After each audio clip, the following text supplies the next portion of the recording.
We're trying to make sense of why are we moving as well as we are, at least specifically to the upside. Now, yesterday, no different. Yesterday, we had a strong start in the pre-market. As we got into the trading session, early into the session, we were up about 270 points.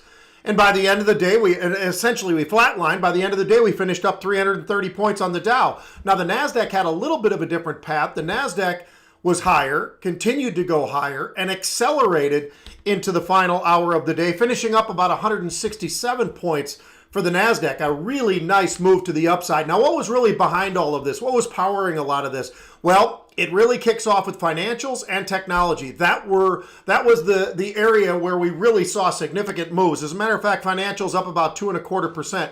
When I say financials, I want to define that. So there are different types of financials out there. There are the Goldman Sachs, Morgan Stanleys of the world, and then there are the money center banks, and the money center banks were absolutely on fire yesterday. Really nice performance.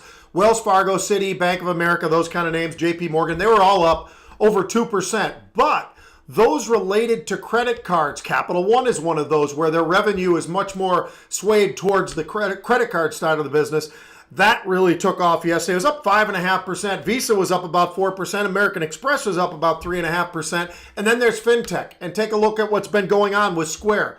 PayPal, absolutely unbelievable run to the upside. So when we say financials, that encompasses a lot of different categories within the financials.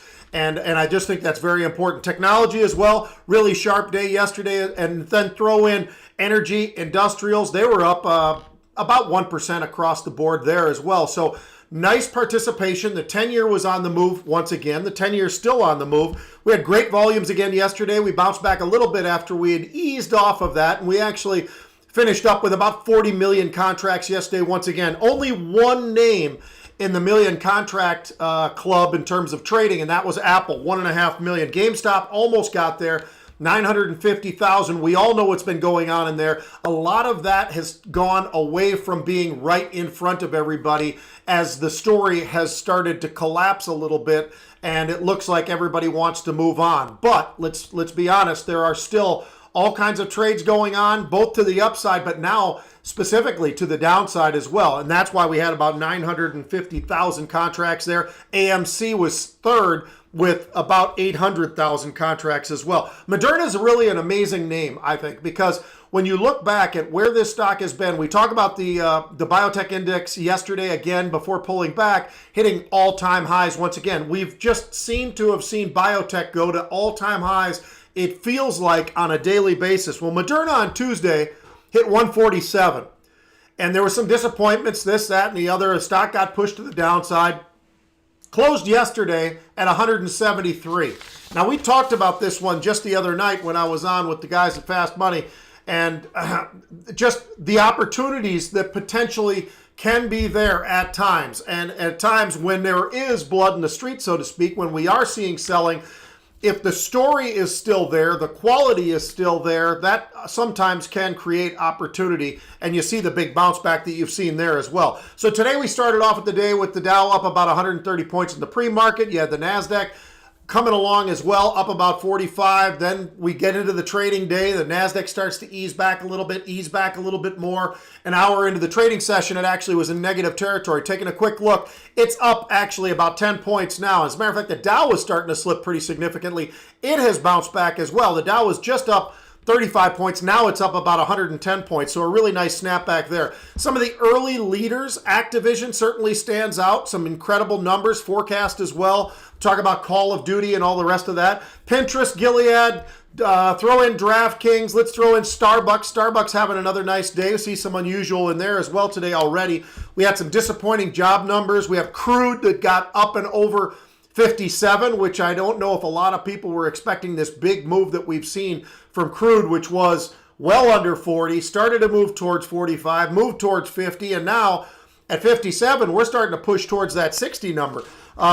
Some of the drivers that really are pushing the markets to the upside in terms of the Dow itself, we had J&J certainly stood out, Honeywell, Boeing, American Express, Nike. A very nice broad sector participation in terms of what you're seeing in the Dow itself.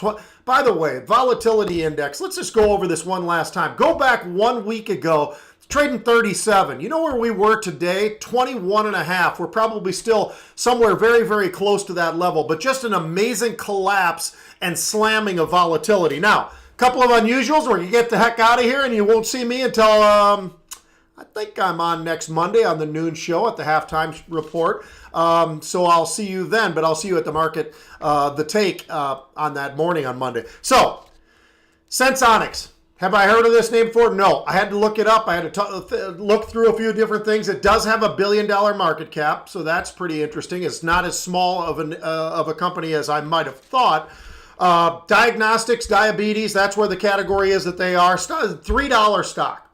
And that's actually moving up to become a $3 stock. It's pretty interesting, though, because a buyer of 11,000, now they're going out in time. They're buying a little bit of time, which does cost money, and there's extreme volatilities here, implied volatilities. Buying the July 5 calls at $1.20 up to $1.50, 11,000 of those. Now this, when I look through here, there's actually some open interests that are pretty large in here, so this has had some trading before in the past, certainly some very large trading in the past. If you take a look at some of these open interests, that did stand out for me. It's a name that I didn't know. I had to research it to even understand what they do, how they do it, and what they look like, and all the rest of it. But anyway, so that one's number one. Number two, why don't we go to a much bigger market cap? How about ConocoPhillips? I talked about oil and that move up and through 57. ConocoPhillips has been part of that ride along the way, along with a lot of the energy names. We talk about beta names. These are the bigger names. This is ConocoPhillips. They're more in the category of throw it in there with, the BPs of the world, the Exxons, the Chevrons, and those kinds of names. 44.30 is where the stock was trading. Had a buyer of the March 47 call, so I'll call it $3 out of the money. $1.50 to $1.80 is what they were paying for those, and about 5,000 of those trading. So some nice buys. As a matter of fact, as I take a quick review over at the Market Rebellion site and I take a look at all of the unusual that we have already so far, in some of the categories, we've got energy on multiple occasions, computer science, technology names certainly hitting, consumer discretionary as well. I mentioned to you we had a little bit of activity in Starbucks, but certainly across the board we are seeing some incredible volumes already building as we get into this Friday, just a little over an hour into the day. Folks, have a great weekend. Educate yourself on the derivatives markets. These are the areas of growth. I mentioned 40 million contracts. These numbers are staggering and continue to be staggering in the derivatives markets. You got to know what they are, and you've got to understand what your risks are along the way as well, because then you will experience something much better. If you go in blind, you're going to have a much more difficult time. You might get lucky a couple of times, but you've got to have that risk management and understand what risks are put on there. The Market Rebellion team does a great job of educating with that. Folks, have a great weekend and have a great